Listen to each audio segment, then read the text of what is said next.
The $30,000 Bequest. By Mark Twain. Chapter 1. Lakeside was a pleasant little town of 5,000 or 6,000 inhabitants, and a rather pretty one, too, as towns go in the far west. It had church accommodations for 35,000, which is the way of the far west and the south, where everybody is religious, and where each of the Protestant sects is represented and has a plant of its own. Rank was unknown in Lakeside, unconfessed, anyway, everybody knew everybody and his dog, and a sociable friendliness was the prevailing atmosphere. Saladin Foster was bookkeeper in the principal store, and the only high-salaried man of his profession in Lakeside. He was 35 years old, now. He had served that store for 14 years, he had begun in his marriage week at $400 a year, and had climbed steadily up, $100 a year, for 4 years. From that time forth his wage had remained $800, a handsome figure indeed, and everybody conceded that he was worth it. His wife, Electra, was a capable helpmeet, although, like himself, a dreamer of dreams and a private dabbler in romance. The first thing she did, after her marriage, child as she was, aged only 19, was to buy an acre of ground on the edge of the town, and pay down the cash for it, $25, all her fortune. Saladin had less, by 15. She instituted a vegetable garden there, got it farmed on shares by the nearest neighbor, and made it pay her $100 per cent a year. Out of Saladin's first year's wage she put $30 in the savings bank, $60 out of his second, $100 out of his third, $150 out of his fourth. His wage went to $800 a year, then, and meantime 2 children had arrived and increased the expenses, but she banked $200 a year from the salary, nevertheless, thenceforth. When she had been married 7 years she built and furnished a pretty and comfortable $2,000 house in the midst of her garden acre, paid half of the money down and moved her family in. 7 years later she was out of debt and had several $100s out earning its living. Earning it by the rise in landed estate, for she had long ago bought another acre or 2 and sold the most of it at a profit to pleasant people who were willing to build, and would be good neighbors and furnish a general comradeship for herself and her growing family. She had an independent income from safe investments of about $100 a year, her children were growing in years and grace, and she was a pleased and happy woman. Happy in her husband, happy in her children, and the husband and the children were happy in her. It is at this point that this history begins. The youngest girl, Clytemnestra, called Clytie for short, was 11, her sister, Gwendolyn, called Gwen for short, was 13, nice girls, and comely. The names betray the latent romance tinge in the parental blood, the parents' names indicate that the tinge was an inheritance. It was an affectionate family, hence all 4 of its members had pet names. Saladin's was a curious and unsexing one, Sally, and so was Electra's, Alack. All day long Sally was a good and diligent bookkeeper and salesman, all day long Alack was a good and faithful mother and housewife, and thoughtful and calculating businesswoman, but in the cozy living room at night they put the plodding world away, and lived in another and a fairer, reading romances to each other, dreaming dreams, comrading with kings and princes and stately lords and ladies in the flash and stir and splendor of noble palaces and grim and ancient castles. Chapter 2. Now came great news. Stunning news, joyous news, in fact. It came from a neighboring state, where the family's only surviving relative lived. It was Sally's relative, a sort of vague and indefinite uncle or second or third cousin by the name of Tilbury Foster, 70 and a bachelor, reputed well off and corresponding sour and crusty. Sally had tried to make up to him once, by letter, in a bygone time, and had not made that mistake again.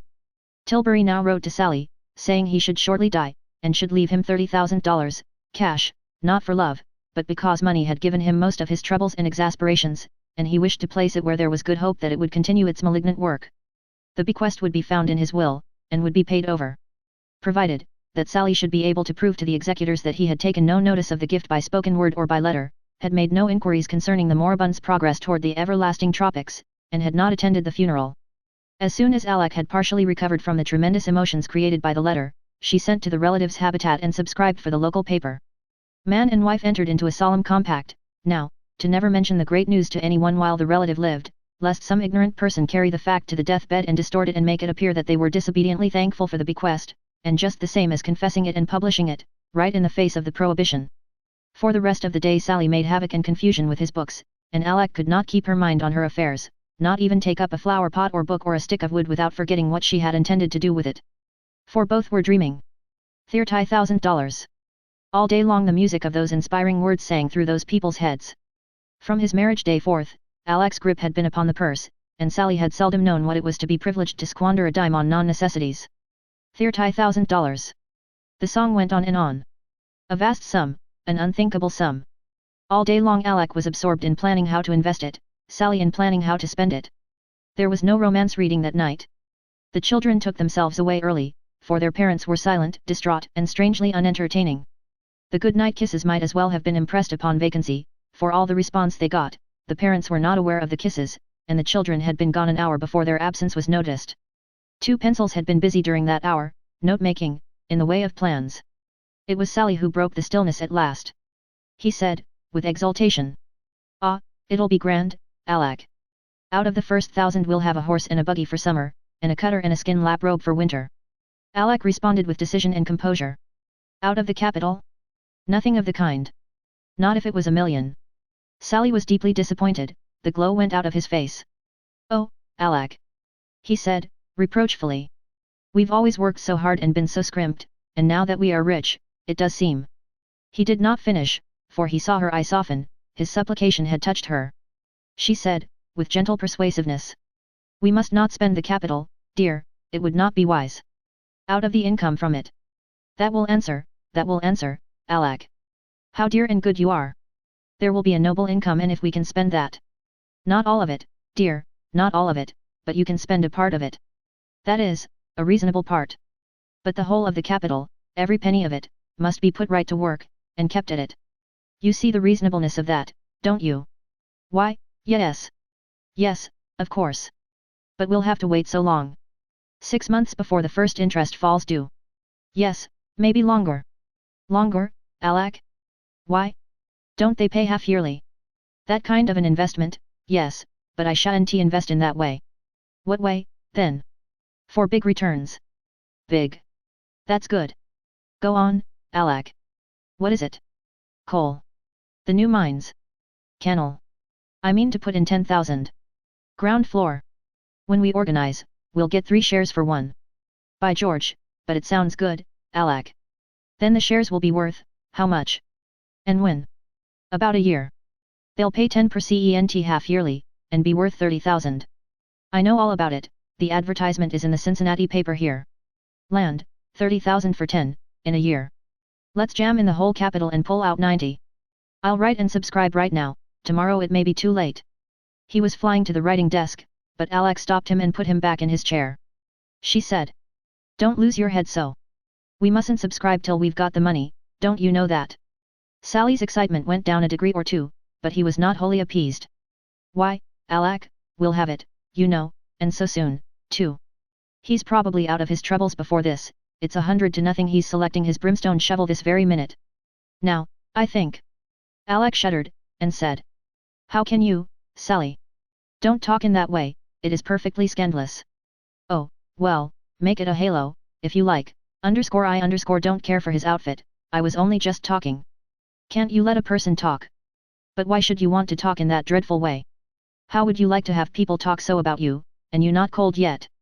"Not likely to be, for one while, I reckon, if my last act was giving away money for the sake of doing somebody a harm with it. But never mind about Tilbury, Alack, let's talk about something worldly. It does seem to me that mine is the place for the whole 30. What's the objection? All the eggs in one basket, that's the objection." "All right, if you say so. What about the other 20? What do you mean to do with that?" "There is no hurry, I am going to look around before I do anything with it." "All right, if your mind's made up," signed Sally. He was deep in thought a while, then he said. "There'll be 20,000 profit coming from the 10 a year from now. We can spend that, can we, Alack?" Alack shook her head. "No, dear," she said, "it won't sell high till we've had the first semi-annual dividend. You can spend part of that." "Shucks, only that, and a whole year to wait. Confound it, Oh, do be patient. It might even be declared in 3 months, it's quite within the possibilities." "Oh, jolly. Oh, thanks." And Sally jumped up and kissed his wife in gratitude. "It'll be 3,000, 3 whole thousand. How much of it can we spend, Alack? Make it liberal, do, dear, that's a good fellow."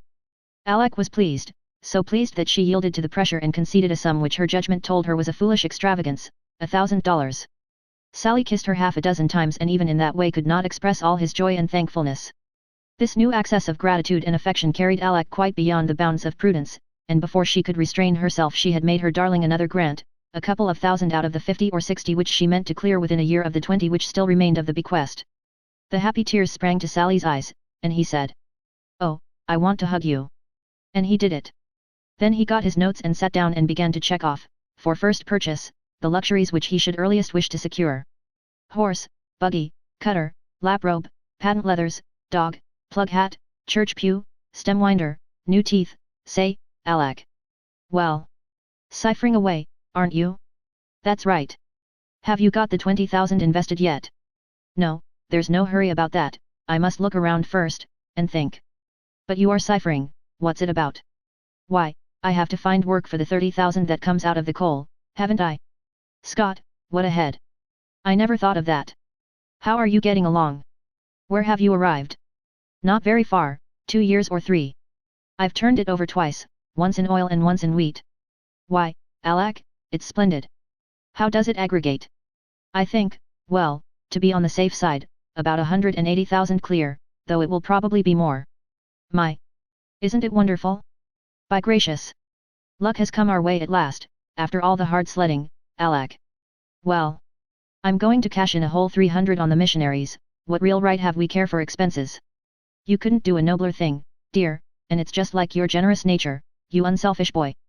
The praise made Sally poignantly happy, but he was fair and just enough to say it was rightfully due to Alack rather than to himself, since but for her he should never have had the money. Then they went up to bed, and in their delirium of bliss they forgot and left the candle burning in the parlor. They did not remember until they were undressed, then Sally was for letting it burn, he said they could afford it, if it was 1,000. But Alack went down and put it out. A good job, too, for on her way back she hit on a scheme that would turn the 180,000 into 500,000 before it had had time to get cold. Chapter 3. The little newspaper which Alack had subscribed for was a Thursday sheet. It would make the trip of 500 miles from Tilbury's village and arrive on Saturday. Tilbury's letter had started on Friday, more than a day too late for the benefactor to die and get into that week's issue, but in plenty of time to make connection for the next output. Thus the Fosters had to wait almost a complete week to find out whether anything of a satisfactory nature had happened to him or not. It was a long, long week, and the strain was a heavy one. The pair could hardly have borne it if their minds had not had the relief of wholesome diversion. We have seen that they had that. The woman was piling up fortunes right along, the man was spending them, spending all his wife would give him a chance at any rate. At last the Saturday came, and the weekly Sagamore arrived. Mrs. Eversley Bennet was present. She was the Presbyterian parson's wife, and was working the Fosters for a charity. Talk now died a sudden death, on the Foster side. Mrs. Bennet presently discovered that her hosts were not hearing a word she was saying, so she got up, wondering and indignant, and went away.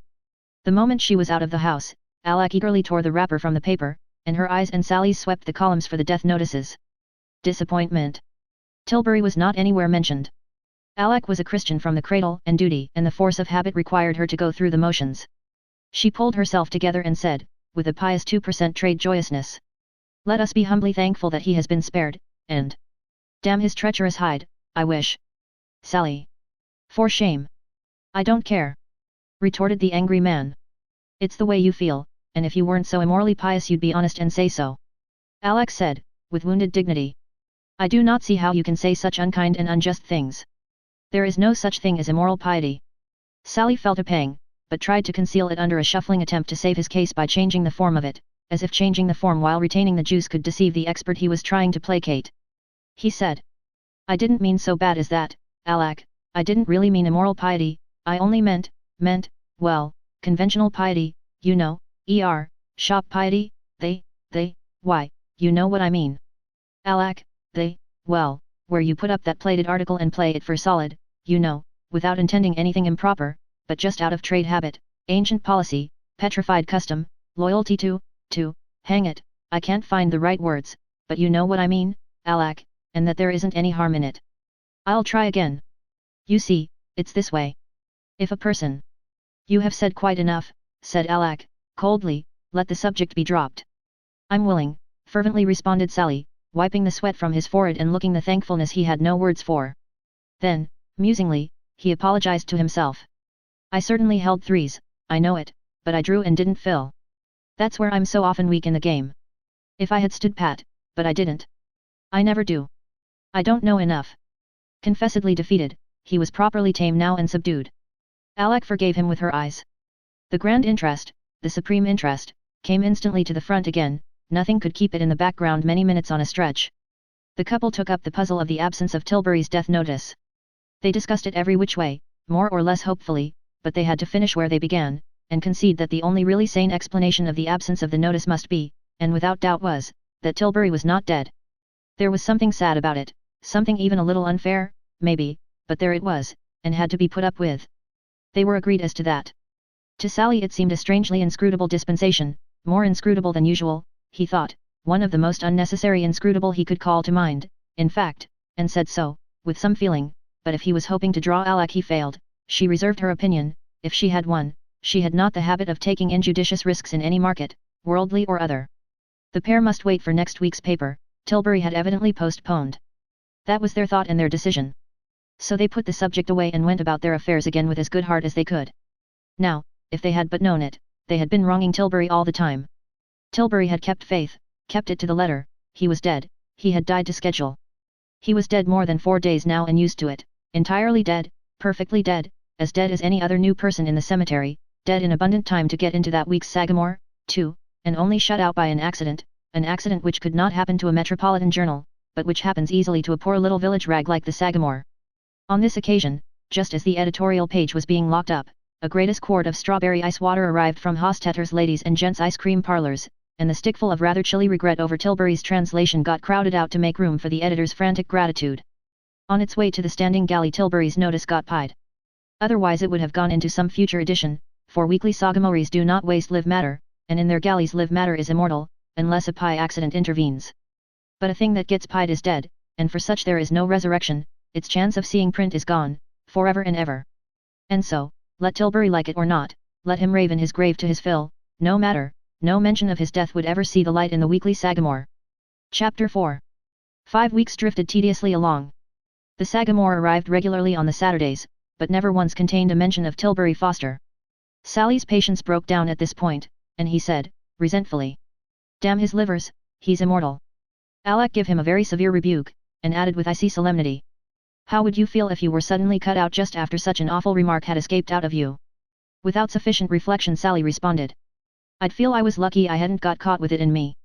Pride had forced him to say something, and as he could not think of any rational thing to say he flung that out.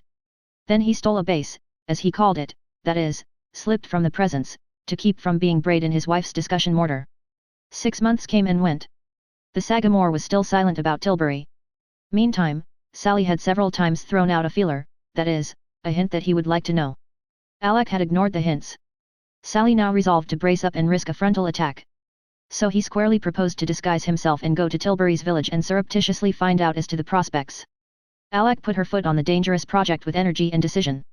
She said, "What can you be thinking of? You do keep my hands full. You have to be watched all the time, like a little child, to keep you from walking into the fire. You'll stay right where you are." "Why, Alec, I could do it and not be found out, I'm certain of it." "Sally Foster, don't you know you would have to inquire around?" "Of course, but what of it? Nobody would suspect who I was." "Oh, listen to the man. Some day you've got to prove to the executors that you never inquired." "What then?" He had forgotten that detail. He didn't reply, there wasn't anything to say. Alec added, "Now then, drop that notion out of your mind, and don't ever meddle with it again. Tilbury set that trap for you. Don't you know it's a trap? He is on the watch, and fully expecting you to blunder into it. Well, he is going to be disappointed, at least while I am on deck." "Sally. Well. As long as you live, if it's 100 years, don't you ever make an inquiry. Promise." "All right," with a sigh and reluctantly. Then Alec softened and said, "Don't be impatient. We are prospering, we can wait, there is no hurry. Our small dead certain income increases all the time, and as to futures, I have not made a mistake yet, they are piling up by the thousands and tens of thousands. There is not another family in the state with such prospects as ours. Already we are beginning to roll in eventual wealth. You know that, don't you?" "Yes, Alec, it's certainly so." "Then be grateful for what God is doing for us and stop worrying. You do not believe we could have achieved these prodigious results without His special help and guidance, do you?" Hesitatingly, "And no, I suppose not." Then, with feeling and admiration, "And yet, when it comes to judiciousness in watering a stock or putting up a hand to skin Wall Street I don't give in that you need any outside amateur help, if I do wish I—" "Oh, do shut up. I know you do not mean any harm or any irreverence, poor boy, but you can't seem to open your mouth without letting out things to make a person shudder. You keep me in constant dread. For you and for all of us. Once I had no fear of the thunder, but now when I hear it I Her voice broke, and she began to cry, and could not finish. The sight of this smote Sally to the heart, and he took her in his arms and petted her and comforted her and promised better conduct, and upbraided himself and remorsefully pleaded for forgiveness. And he was in earnest, and sorry for what he had done and ready for any sacrifice that could make up for it. And so, in privacy, he thought long and deeply over the matter, resolving to do what should seem best. It was easy to promise reform, indeed he had already promised it. But would that do any real good, any permanent good? No, it would be but temporary. He knew his weakness, and confessed it to himself with sorrow. He could not keep the promise. Something sure and better must be devised, and he devised it. At cost of precious money which he had long been saving up, shilling by shilling, he put a lightning rod on the house. At a subsequent time he relapsed. What miracles habit can do! And how quickly and how easily habits are acquired, both trifling habits and habits which profoundly change us. If by accident we wake at 2 in the morning a couple of nights in succession, we have need to be uneasy, for another repetition can turn the accident into a habit, and a month's dallying with whiskey, but we all know these commonplace facts. The castle-building habit, the daydreaming habit, how it grows. What a luxury it becomes, how we fly to its enchantments at every idle moment, how we revel in them, steep our souls in them, intoxicate ourselves with their beguiling fantasies, oh yes, and how soon and how easily our dream life and our material life become so intermingled and so fused together that we can't quite tell which is which, anymore. By and by Alec subscribed to a Chicago daily and for the Wall Street Pointer. With an eye single to finance she studied these as diligently all the week as she studied her Bible Sundays. Sally was lost in admiration, to note with what swift and sure strides her genius and judgment developed and expanded in the forecasting and handling of the securities of both the material and spiritual markets. He was proud of her nerve and daring in exploiting worldly stocks, and just as proud of her conservative caution in working her spiritual deals. He noted that she never lost her head in either case, that with a splendid courage she often went short on worldly futures, but he fully drew the line there, she was always long on the others. Her policy was quite sane and simple, as she explained it to him. What she put into earthly futures was for speculation, what she put into spiritual futures was for investment. She was willing to go into the one on a margin, and take chances, but in the case of the other, margin her no margins, she wanted to cash in 100 cents per dollar's worth, and have the stock transferred on the books. It took but a very few months to educate Alec's imagination and Sally's. Each day's training added something to the spread and effectiveness of the two machines. As a consequence, Alec made imaginary money much faster than at first she had dreamed of making it, and Sally's competency in spending the overflow of it kept pace with the strain put upon it, right along. In the beginning, Alec had given the coal speculation a 12-month in which to materialize, and had been loath to grant that this term might possibly be shortened by 9 months. But that was the feeble work, the nursery work, of a financial fancy that had had no teaching, no experience, no practice. These aids soon came, then that 9 months vanished, and the imaginary $10,000 investment came marching home with 300% profit on its back. It was a great day for the pair of Fosters. They were speechless for joy. Also speechless for another reason. After much watching of the market, Alec had lately, with fear and trembling, made her first flyer on a margin, using the remaining 20,000 of the bequest in this risk. In her mind's eye she had seen it climb, point by point, always with a chance that the market would break, until at last her anxieties were too great for further endurance, she being new to the margin business and unhardened, as yet, and she gave her imaginary broker an imaginary order by imaginary telegraph to sell. She said $40,000 profit was enough. The sale was made on the very day that the coal venture had returned with its rich freight. As I have said, the couple were speechless. They sat dazed and blissful that night, trying to realize that they were actually worth $100,000 in clean, imaginary cash. Yet so it was. It was the last time that ever Alec was afraid of a margin, at least afraid enough to let it break her sleep and pale her cheek to the extent that this first experience in that line had done. Indeed it was a memorable night. Gradually the realization that they were rich sank securely home into the souls of the pair, then they began to place the money. If we could have looked out through the eyes of these dreamers, we should have seen their tidy little wooden house disappear, and 2-story brick with a cast iron fence in front of it take its place. We should have seen a 3-globed gas chandelier grow down from the parlor ceiling. We should have seen the homely rag carpet turn to noble Brussels, $1.50 a yard. We should have seen the plebeian fireplace vanish away in a recherche, big base burner with isinglass windows take position and spread all around. And we should have seen other things, too, among them the buggy, the lap robe, the stovepipe hat, and so on. From that time forth, although the daughters and the neighbors saw only the same old wooden house there, it was a 2-story brick to Alec and Sally, and not a night went by that Alec did not worry about the imaginary gas bills, and get for all comfort Sally's reckless retort, "What of it? We can afford it." Before the couple went to bed, that first night that they were rich, they had decided that they must celebrate. They must give a party, that was the idea. But how to explain it, to the daughters and the neighbors? They could not expose the fact that they were rich. Sally was willing, even anxious, to do it, but Alec kept her head and would not allow it. She said that although the money was as good as in, it would be as well to wait until it was actually in. On that policy she took her stand, and would not budge. The great secret must be kept, she said, kept from the daughters and everybody else. The pair were puzzled. They must celebrate, they were determined to celebrate, but since the secret must be kept, what could they celebrate? No birthdays were due for 3 months. Tilbury wasn't available, evidently he was going to live forever, what the nation could they celebrate? That was Sally's way of putting it, and he was getting impatient, too, and harassed. But at last he hit it, just by sheer inspiration, as it seemed to him, and all their troubles were gone in a moment, they would celebrate the discovery of America.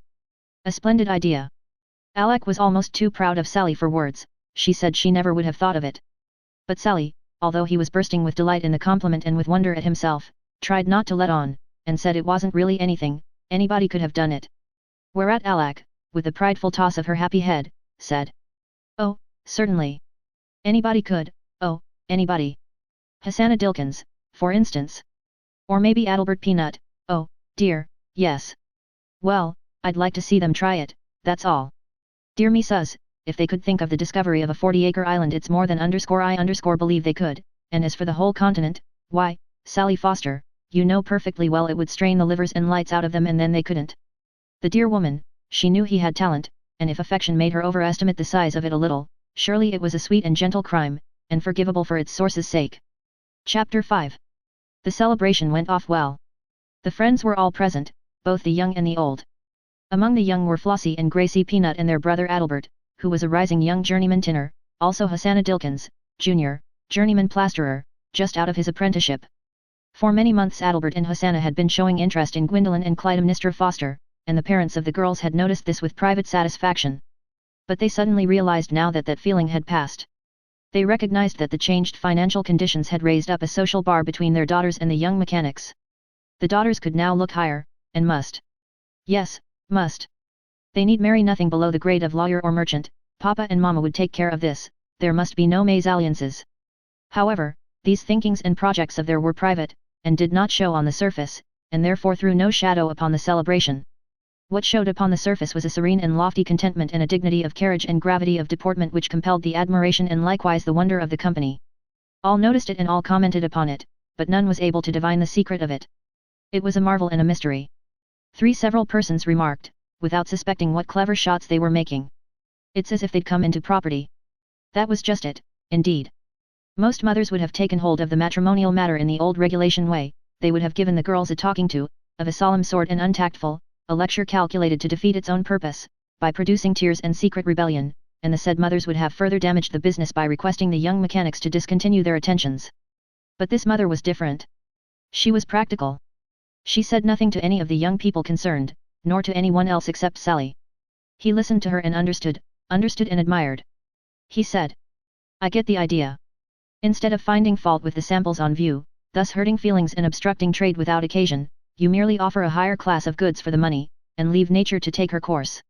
It's wisdom, Alec, solid wisdom, and sound as a nut. Who's your fish? Have you nominated him yet?" No, she hadn't. They must look the market over, which they did. To start with, they considered and discussed Brandish, rising young lawyer, and Fulton, rising young dentist. Sally must invite them to dinner. But not right away, there was no hurry, Alec said. Keep an eye on the pair, and wait, nothing would be lost by going slowly in so important a matter. It turned out that this was wisdom, too, for inside of 3 weeks Alec made a wonderful strike which swelled her imaginary 100,000 to 400,000 of the same quality. She and Sally were in the clouds that evening. For the first time they introduced champagne at dinner. Not real champagne, but plenty real enough for the amount of imagination expended on it. It was Sally that did it, and Alec weakly submitted. At bottom both were troubled and ashamed, for he was a high-up son of temperance, and at funerals wore an apron which no dog could look upon and retain his reason and his opinion, and she was AWCTU, with all that implies of boiler iron virtue and unendurable holiness. But there was, the pride of riches was beginning its disintegrating work. They had lived to prove, once more, a sad truth which had been proven many times before in the world, that whereas principle is a great and noble protection against showy and degrading vanities and vices, poverty is worth 6 of it. More than $400,000 to the good. They took up the matrimonial matter again. Neither the dentist nor the lawyer was mentioned, there was no occasion, they were out of the running. Disqualified. They discussed the son of the pork packer and the son of the village banker. But finally, as in the previous case, they concluded to wait and think, and go cautiously and sure. Luck came their way again. Alak, ever watchful, saw a great and risky chance, and took a daring flyer. A time of trembling, of doubt, of awful uneasiness followed, for non-success meant absolute ruin and nothing short of it. Then came the result, and Alak, faint with joy, could hardly control her voice when she said, "The suspense is over, Sally, and we are worth a cold $1,000,000. Sally wept for gratitude, and said, "Oh, Electra, jewel of women, darling of my heart, we are free at last, we roll in wealth, we need never scrimp again. It's a case for Veuve Clicquot." And he got out a pint of spruce beer and made sacrifice, he saying damn the expense, and she rebuking him gently with reproachful but humid and happy eyes. They shelved the pork packer's son and the banker's son, and sat down to consider the governor's son and the son of the congressman. Chapter 6. It were a weariness to follow in detail the leaps and bounds the Foster fictitious finances took from this time forth. It was marvelous, it was dizzying, it was dazzling. Everything Alak touched turned to fairy gold, and heaped itself glittering toward the firmament. Millions upon millions poured in, and still the mighty stream flowed thundering along, still its vast volume increased. 5 millions, 10 millions, 20, 30, was there never to be an end? 2 years swept by in a splendid delirium, the intoxicated Fosters scarcely noticing the flight of time. They were now worth $300 million, they were in every board of directors of every prodigious combine in the country, and still as time drifted along, the millions went on piling up, 5 at a time, 10 at a time, as fast as they could tally them off, almost. The 300 double itself, then doubled again, and yet once more. 2,400 millions. The business was getting a little confused. It was necessary to take an account of stock, and straighten it out. The Fosters knew it, they felt it, they realized that it was imperative, but they also knew that to do it properly and perfectly the task must be carried to a finish without a break when once it was begun. A 10 hours job, and where could they find 10 leisure hours in a bunch? Sally was selling pins and sugar and calico all day and every day, Alak was cooking and washing dishes and sweeping and making beds all day and every day, with none to help, for the daughters were being saved up for high society. The Fosters knew there was one way to get the 10 hours, and only one. Both were ashamed to name it, each waited for the other to do it. Finally Sally said, "Somebody's got to give in. It's up to me. Consider that I've named it, never mind pronouncing it out aloud." Alak colored, but was grateful. Without further remark, they fell, and broke the Sabbath. For that was their only free 10-hour stretch. It was but another step in the downward path. Others would follow. Vast wealth has temptations which fatally and surely undermine the moral structure of persons not habituated to its possession. They pulled down the shades and broke the Sabbath. With hard and patient labor they overhauled their holdings and listed them. And a long-drawn procession of formidable names it was. Starting with the railway systems, steamer lines, Standard Oil, ocean cables, diluted telegraph, and all the rest, and winding up with Klondike, De Beers, Tammany Graft, and shady privileges in the post office department. 2,400 millions, and all safely planted in good things, gilt-edged and interest-bearing. Income, $120 million a year. Alak fetched a long purr of soft delight, and said, "Is it enough?" "It is, Alak. What shall we do?" "Stand pat. Retire from business." "That's it. I am agreed. The good work is finished, we will take a long rest and enjoy the money." "Good. Alak." "Yes, dear. How much of the income can we spend?" "The whole of it." It seemed to her husband that a ton of chains fell from his limbs. He did not say a word, he was happy beyond the power of speech. After that, they broke the Sabbaths right along as fast as they turned up. It is the first wrong step that counts. Every Sunday they put in the whole day, after morning service, on inventions of ways to spend the money. They got to continuing this delicious dissipation until past midnight, and at every séance Alak lavished millions upon great charities and religious enterprises, and Sally lavished like sums upon matters to which, at first, he gave definite names. Only at first. Later the names gradually lost sharpness of outline, and eventually faded into sundries, thus becoming entirely, but safely, undescriptive. For Sally was crumbling. The placing of these millions added seriously and most uncomfortably to the family expenses, in tallow candles. For a while Alak was worried. Then, after a little, she ceased to worry, for the occasion of it was gone.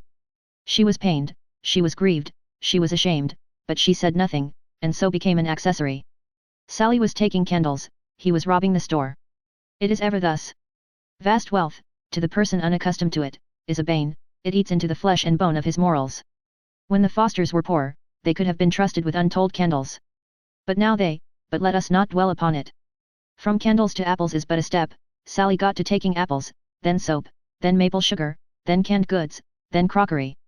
How easy it is to go from bad to worse, when once we have started upon a downward course. Meantime, other effects had been milestoning the course of the Fosters' splendid financial march. The fictitious brick dwelling had given place to an imaginary granite one with a checkerboard mansard roof. In time this one disappeared and gave place to a still grander home, and so on and so on. Mansion after mansion, made of air, rose, higher, broader, finer, and each in its turn vanished away, until now in these latter great days, our dreamers were in fancy housed, in a distant region, in a sumptuous vast palace which looked out from a leafy summit upon a noble prospect of vale and river and receding hills steeped in tinted mists, and all private, all the property of the dreamers, a palace swarming with liveried servants, and populous with guests of fame and power, hailing from all the world's capitals, foreign and domestic. This palace was far, far away toward the rising sun, immeasurably remote, astronomically remote, in Newport, Rhode Island, holy land of high society, ineffable domain of the American aristocracy. As a rule they spent a part of every Sabbath, after morning service, in this sumptuous home, the rest of it they spent in Europe, or in dawdling around in their private yacht. 6 days of sordid and plodding fact life at home on the ragged edge of lakeside and straitened means, the 7th in fairly and, such had been their program and their habit. In their sternly restricted fact life they remained as of old, plodding, diligent, careful, practical, economical. They stuck loyally to the little Presbyterian church, and labored faithfully in its interests and stood by its high and tough doctrines with all their mental and spiritual energies. But in their dream life they obeyed the invitations of their fancies, whatever they might be, and howsoever the fancies might change. Alec's fancies were not very capricious, and not frequent, but Sally's scattered a good deal. Alec, in her dream life, went over to the Episcopal camp, on account of its large official titles, next she became high church on account of the candles and shows, and next she naturally changed to Rome, where there were cardinals and more candles. But these excursions were a nothing to Sally's. His dream life was a glowing and continuous and persistent excitement, and he kept every part of it fresh and sparkling by frequent changes, the religious part along with the rest. He worked his religions hard, and changed them with his shirt.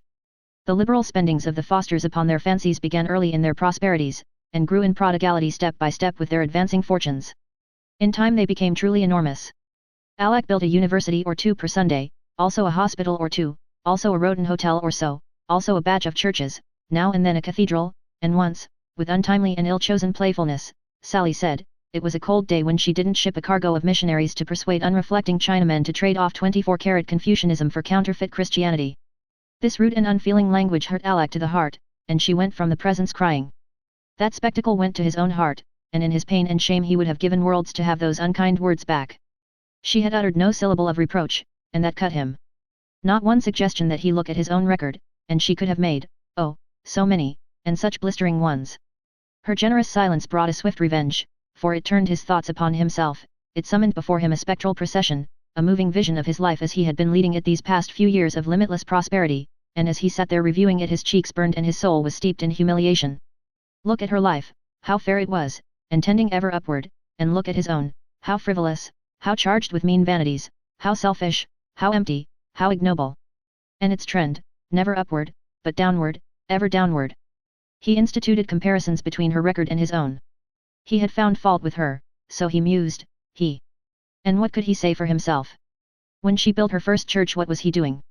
Gathering other blasé multimillionaires into a poker club, defiling his own palace with it, losing hundreds of thousands to it at every sitting, and sillily vain of the admiring notoriety it made for him.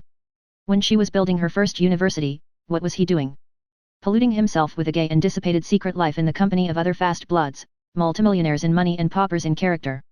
When she was building her first foundling asylum, what was he doing? Alas! When she was projecting her noble society for the purifying of the sex, what was he doing? Ah, what, indeed! When she and the WCTU and the woman with the hatchet, moving with resistless march, were sweeping the fatal bottle from the land, what was he doing? Getting drunk 3 times a day. When she, builder of 100 cathedrals, was being gratefully welcomed and blessed in papal Rome and decorated with the golden rose which she had so honorably earned, what was he doing? Breaking the bank at Monte Carlo. He stopped. He could go no farther, he could not bear the rest. He rose up, with a great resolution upon his lips, this secret life should be revealing, and confessed, no longer would he live it clandestinely, he would go and tell her all. And that is what he did. He told her all, and wept upon her bosom, wept, and moaned, and begged for her forgiveness.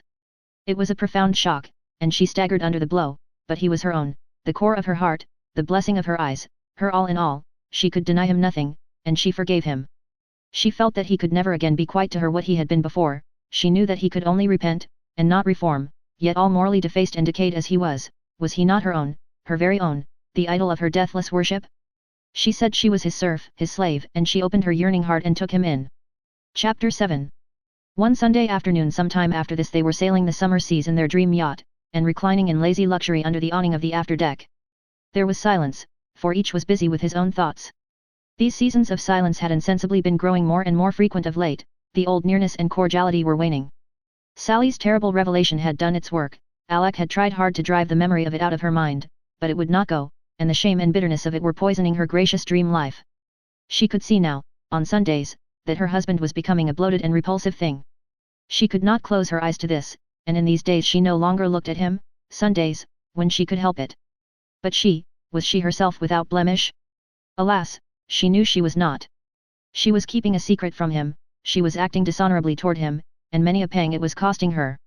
She was breaking the compact, and concealing it from him. Under strong temptation she had gone into business again. She had risked their whole fortune in a purchase of all the railway systems and coal and steel companies in the country on a margin, and she was now trembling, every Sabbath hour, lest through some chance word of hers he find it out. In her misery and remorse for this treachery she could not keep her heart from going out to him in pity. She was filled with compunctions to see him lying there, drunk and contented, and ever suspecting.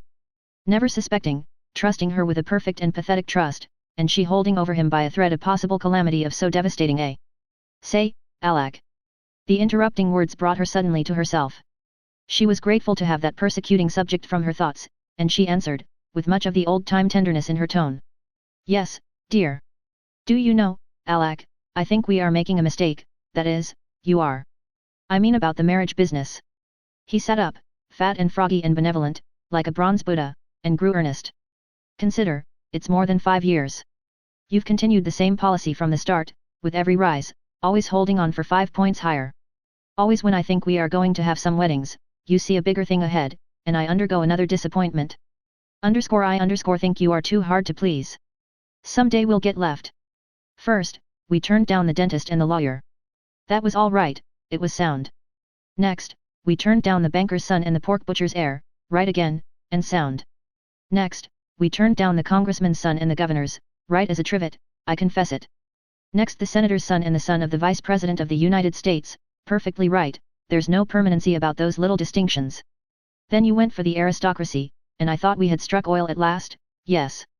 We would make a plunge at the 400, and pull in some ancient lineage, venerable, holy, ineffable, mellow with the antiquity of 150 years, disinfected of the ancestral odors of salt cod and pelts all of a century ago, and unsmirched by a day's work since, and then.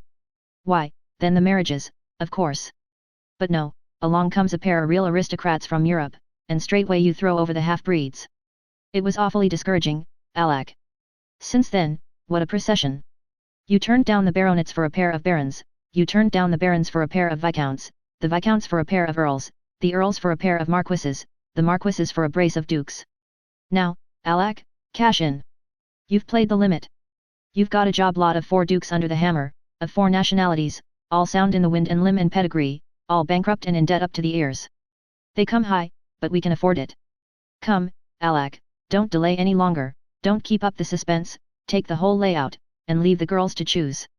Alec had been smiling blandly and contentedly all through this arraignment of her marriage policy. A pleasant light, as of triumph with perhaps a nice surprise peeping out through it, rose in her eyes, and she said, as calmly as she could. Sally, what would you say to royalty? Prodigious. Poor man, it knocked him silly, and he fell over the garboard strake and barked his shin on the cat heads. He was dizzy for a moment, then he gathered himself up and limped over and sat down by his wife and beamed his old-time admiration and affection upon her in floods, out of his bleary eyes. By George! He said, fervently, Alec, you are great, the greatest woman in the whole earth. I can't ever learn the whole size of you. I can't ever learn the immeasurable deeps of you. Here I've been considering myself qualified to criticize your game.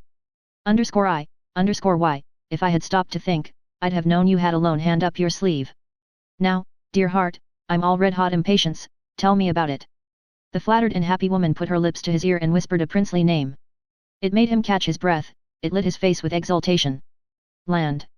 He said, it's a stunning catch. He's got a gambling hall, and a graveyard, and a bishop, and a cathedral, all his very own. And all gilt-edged 500% stock, every detail of it, the tittiest little property in Europe.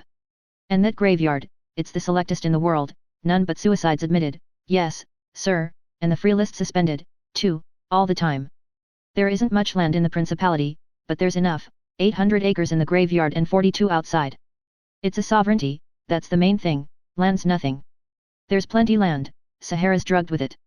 Alec glowed, she was profoundly happy. She said. Think of it, Sally, it is a family that has never married outside the royal and imperial houses of Europe, our grandchildren will sit upon thrones.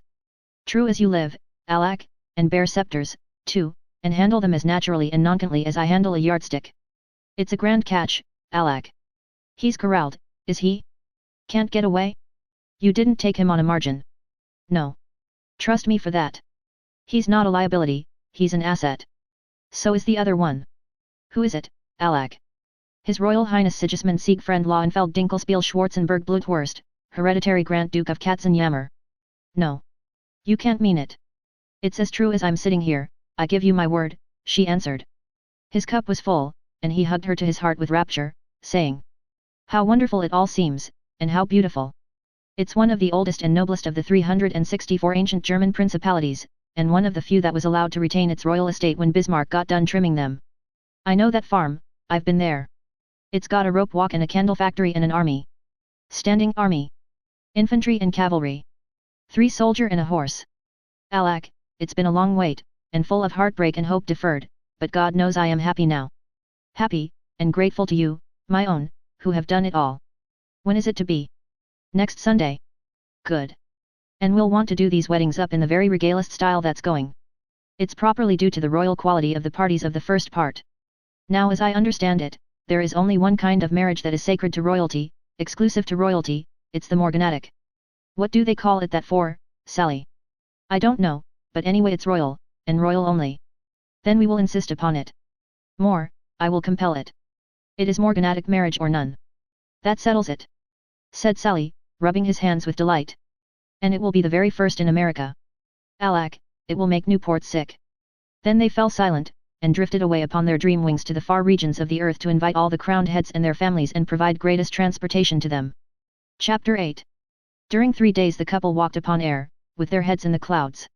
They were but vaguely conscious of their surroundings, they saw all things dimly, as through a veil, they were steeped in dreams, often they did not hear when they were spoken to, they often did not understand when they heard, they answered confusedly or at random. Sally sold molasses by weight, sugar by the yard, and furnished soap when asked for candles, and Alec put the cat in the wash and fed milk to the soiled linen.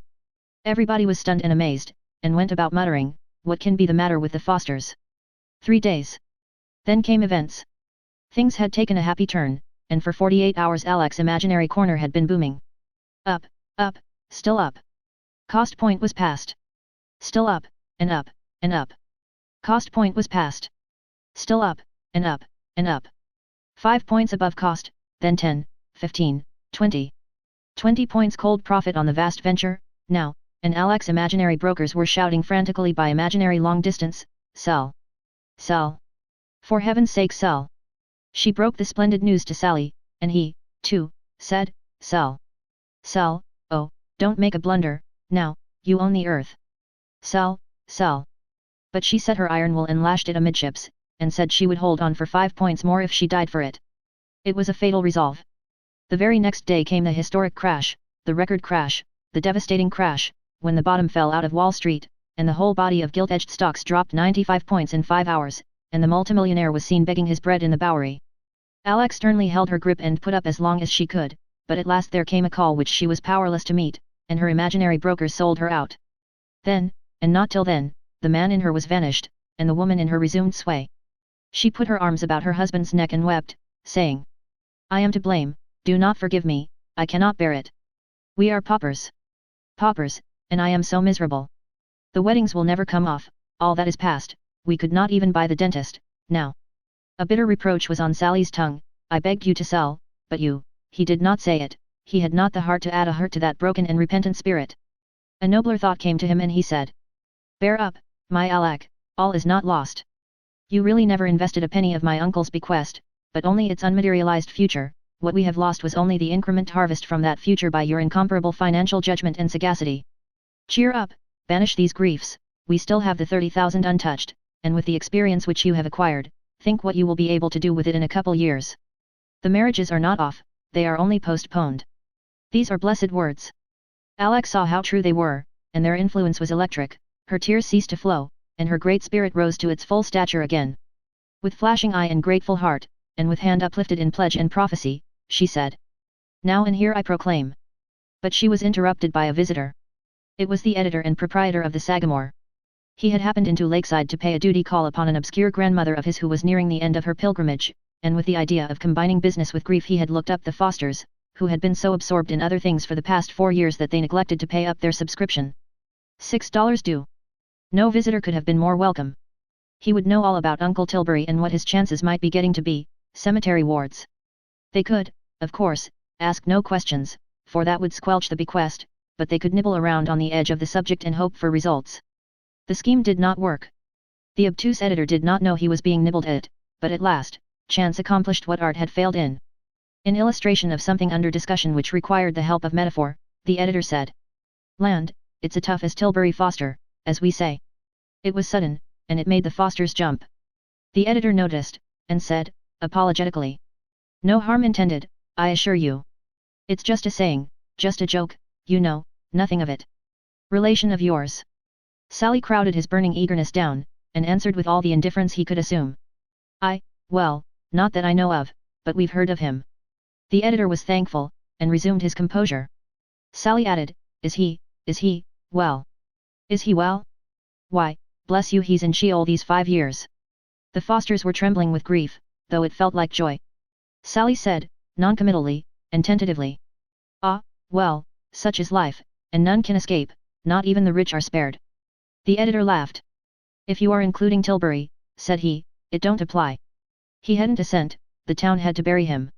The Fosters sat petrified for 2 minutes, petrified and cold. Then, white-faced and weak-voiced, Sally asked, "Is it true? Do you know it to be true?" "Well, I should say. I was one of the executors. He hadn't anything to leave but a wheelbarrow, and he left that to me. It hadn't any wheel, and wasn't any good. Still, it was something, and so, to square up, I scribbled off a sort of a little obituarial send-off for him, but it got crowded out." The Fosters were not listening, their cup was full, it could contain no more. They sat with bowed heads, dead to all things but the ache at their hearts. An hour later. Still they sat there, bowed, motionless, silent, the visitor long ago gone, they unaware. Then they stirred, and lifted their heads wearily, and gazed at each other wistfully, dreamily, dazed, then presently began to twaddle to each other in a wandering and childish way. At intervals they lapsed into silences, leaving a sentence unfinished, seemingly either unaware of it or losing their way. Sometimes, when they woke out of these silences they had a dim and transient consciousness that something had happened to their minds, then with a dumb and yearning solicitude they would softly caress each other's hands in mutual compassion and support, as if they would say, "I am near you, I will not forsake you, we will bear it together, somewhere there is release and forgetfulness, somewhere there is a grave and peace, be patient, it will not be long." They lived yet 2 years, in mental night, always brooding, steeped in vague regrets and melancholy dreams, never speaking, then release came to both on the same day. Toward the end the darkness lifted from Sally's ruined mind for a moment, and he said, "Vast wealth, acquired by sudden and unwholesome means, is a snare. It did us no good, transient were its feverish pleasures, yet for its sake we threw away our sweet and simple and happy life, let others take warning by us." He lay silent a while, with closed eyes, then as the chill of death crept upward toward his heart, and consciousness was fading from his brain, he muttered. Money had brought him misery, and he took his revenge upon us, who had done him no harm. He had his desire, with base and cunning calculation he left us but 30,000, knowing we would try to increase it, and ruin our life and break our hearts. Without added expense he could have left us far above desire of increase, far above the temptation to speculate, and a kinder soul would have done it, but in him was no generous spirit, no pity, no